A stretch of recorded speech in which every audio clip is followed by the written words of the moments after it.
पुराने वक्तों में लोग ऐसा क्या किया करते थे जिनसे उनकी दाँत की दर्द खत्म हो जाती थी? सोचिए आज अगर आपके दाँत में दर्द हो तो आप पेन किलर खा लेते हैं या फिर आप किसी डेंटिस्ट के पास चले जाते हैं तो वो आपके दाँतों का कुछ ट्रीटमेंट करता है जिससे आपकी दाँत की दर्द खत्म हो जाती है। लेकिन पुराने वक्तों में ना कोई डेंटिस्ट होता था, ना कोई मॉडर्न इंजेक्शंस होते थे, मॉडर्न डेंटिस्ट्री बिल्कुल ही नहीं थी होती। तो लोग ऐसा क्या करते थे जिससे उनके दाँतों की दर्द खत्म हो जाती थी?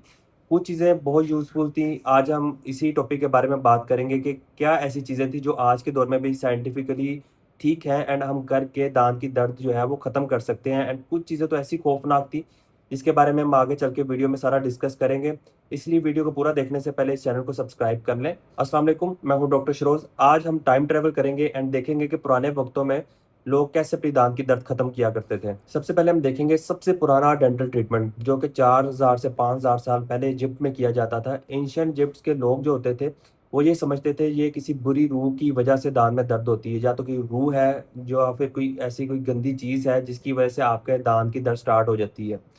लेकिन उस टाइम पे कुछ लोग हनी एंड हर्बल का मिक्सचर भी जो है ना, शहद को मिक्स करते थे हर्बल मेडिसिन्स के साथ, जो मिक्स करने के बाद आपके दाँत पे लगाते थे, तो जिससे कुछ जो है ना दाँतों के दर्द में रिलीफ़ मिलता था। आज के अगर हम साइंटिफिकली देखा जाए तो हनी के अंदर नेचुरली तौर पे हमें पता है कि कुछ एंटीबैक्टीरियल प्रॉपर्टीज़ होती हैं, जो कि थोड़ा-सा बैक्टीरिया को ख़त्म करने में मदद दे सकती है। जिसकी वजह से कुछ चंद केसेज़ में हल्का-सा आपको पेन रिलीफ़ भी महसूस हो सकता है, लेकिन बाज़ केसेज़ में बढ़ भी सकता है। इसी वजह से अगर कैविटी नब तक पहुँच गई एक दफ़ा, तो फिर ये हनी से इसका ट्रीटमेंट नहीं हो सकता। इसको आपको डॉक्टर के डेंटिस्ट के पास जाना पड़ेगा, तो वही रूट कनाल ट्रीटमेंट करके या फिर कुछ भी जो ट्रीटमेंट होगा स्पेसिफ़िक उस टूथ के लिए, वो आपको रिकमेंड करेगा, देन ही आपकी जो टूथ की पेन है वो खत्म होगी। दूसरे नंबर पे बड़े मज़े की एंड फ़ेमस जो है ना मिथ है, टूथ वॉर्म थ्योरी जिसे हम कह सकते हैं। कि पुराने वक़्तों में लोग समझते थे कि मुँह के अंदर कोई ऐसा कीड़ा रहता है जो कि आपके दाँत को ऐसा-ऐसा करके खाता रहता है। जब भी वो देखते थे कि दाँत के अंदर कैविटी बन गई या सुराख बन गया, वो कहते थे उस कीड़े ने उस दाँत को खाया है। लेकिन आज हमें पता चल गया है, साइंसदानों ने हमें बता दिया कि ये कोई कीड़ा नहीं होता, बल्कि बैक्टीरिया होते हैं जो कि आपके दाँत को ख़राब करते हैं एंड इस तरीके से कैविटी बनना शुरू हो जाती है। तीसरे नंबर पर हर्बल मेडिसिन्स का इस्तेमाल किया जाता था। चाइना, इंडिया ऐसी सिविलाइज़ेशंस वाली जगह पर क्या करते थे कि हर्बल मेडिसिन्स का इस्तेमाल करते थे, जिसमें क्लव ऑयल, साथ में जड़ी-बूटियाँ होती थी, पेपरमिंट होता था, मिसवाक का इस्तेमाल करते थे।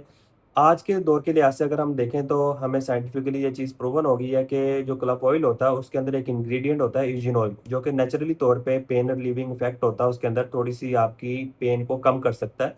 अगर आप उस दाँत के अंदर लगाएँ जिसके अंदर सुराख है, कॉटन के साथ लगा के थोड़ा-सा वो रखें, जो क्लव ऑयल होता है, लौंग का तेल जो बेसिकली, तो आपकी दाँत की दर्द जो है काफ़ी हद तक जो है ना थोड़ी-सी टेम्परेरी रिलीफ़ आपको मिल जाता है। इसी तरीके से इसके अंदर कुछ एंटीबैक्टीरियल प्रॉपर्टीज़ भी होते हैं जो कि थोड़ा-सा बैक्टीरिया को कम करने में मदद करता है, जिसकी वजह से आपकी ओवरऑल जो है ना दाँत की दर्द जो है बेहतर होना शुरू हो जाती है। और इसी वजह से जो यूजिनॉल मटीरियल है आज डेंटिस्ट्री के अंदर डेंटल मटीरियल्स के तौर पे भी यूज़ किया जाता है कई प्रोसीजर्स के अंदर। लेकिन अगर कैविटी आपको एक दफ़ा बन गई है या इन्फेक्शन फैल गया दाँत के अंदर, तो उसको बेहतर होता है डेंटिस्ट के पास जाके उसका प्रॉपर ट्रीटमेंट करवाया जाए। क्योंकि आज तो फैसिलिटीज़ मौजूद हैं, तो इसका पूरा फ़ायदा आपको उठाना चाहिए। चौथे नंबर पर सबसे दर्दनाक ट्रीटमेंट, बड़ा खौफ़नाक किस्म का ये ट्रीटमेंट होता था। वो क्या होता था कि मोस्टली जो बार्बर्स होते थे आपके हेयर कटिंग वाले, वो आपके दाँत निकाला करते थे। ना कोई आपको इंजेक्शन दिया जाता था सुन्न करने वाला, ना कोई स्टरलाइज़ेशन का कंट्रोल होता था, कुछ भी नहीं था होता। बस आपने एक प्लास पकड़ा एंड दाँत खींच के निकाल दिया एंड पेशेंट चीख उठता था, इतना ये पेनफुल इलाज होता था। और सोचिए सिर्फ़ टूथ एक्सट्रैक्शन में उस टाइम कितनी पेन होती होगी। अब एक सवाल आता है कि क्या पुराने लोगों के दाँत मज़बूत थे?